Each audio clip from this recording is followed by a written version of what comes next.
In Virginia, behind closed doors, a meeting is taking place that could reshape the future of the U.S. military.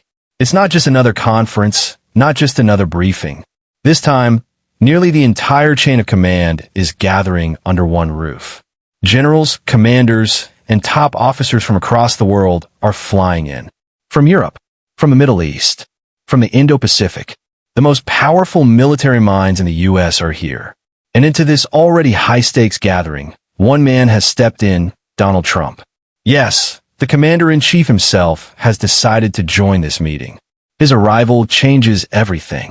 Because for the first time in years, the President of the United States and the full leadership of the U.S. military are in the same place at the same time. Security experts are already sounding alarms. To them, this is risky, dangerously risky. Having all the top brass, plus the president, concentrated in one location creates what they call a single point of failure. If something catastrophic were to happen, an attack, a disaster, even a security breach, the consequences would be unthinkable.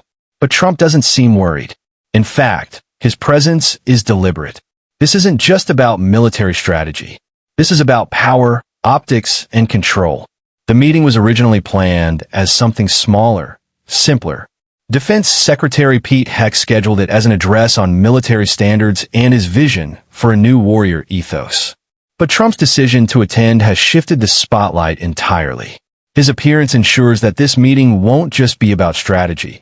It will be about politics, leadership, and his vision of how America should use its military power. Now let's step back. Why is this moment so important? Because it comes during a time of turmoil inside the Pentagon. Defense Secretary Hexf has already fired dozens of senior officers. He's announced plans to reduce the General Officer Corps by 20%. That's not a small cut. That's an earthquake. He's even considering downgrading some 4-star general posts to 3 stars and consolidating entire combatant commands. Think about what that means. Commands that once had independent authority could be merged. Positions that carried massive weight could be diminished. This is about restructuring the military hierarchy itself. And in the middle of this shakeup, Trump is stepping in. His presence sends a signal, not just to the military, but to the American people and to the world, that he intends to remain firmly in control of his generals. At the same time, Trump has been flexing executive power in ways that have sparked fierce debate. Recently, he signed an executive order allowing the use of both military and law enforcement capabilities against what he called domestic terrorism and organized political violence.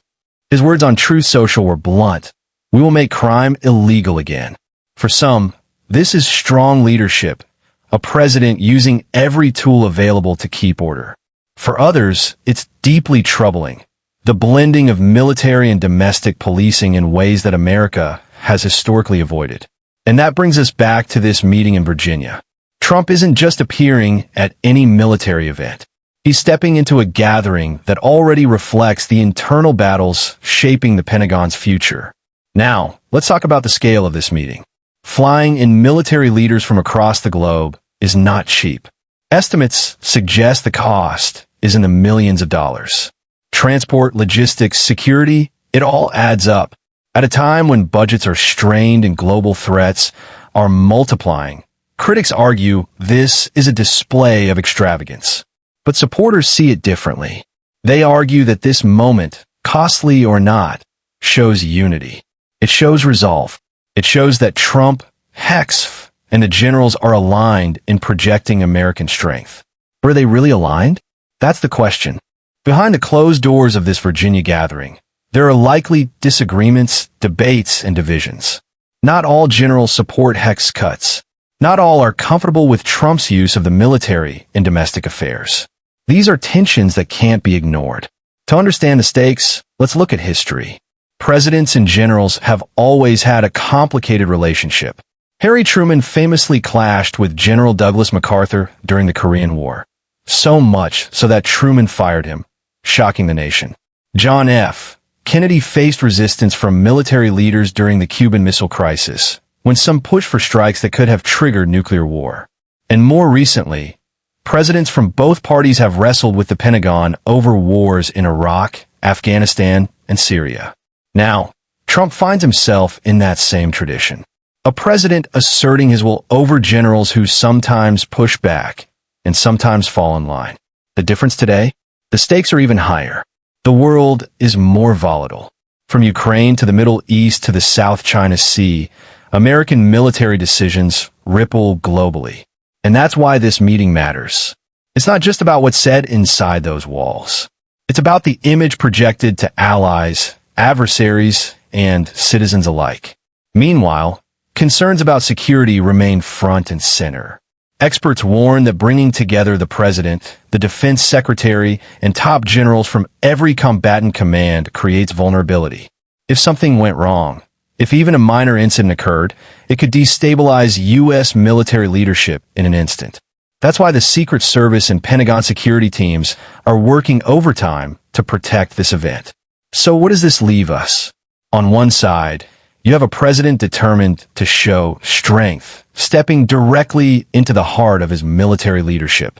On the other, you have a Pentagon in flux, reshaping its command structure while facing global challenges.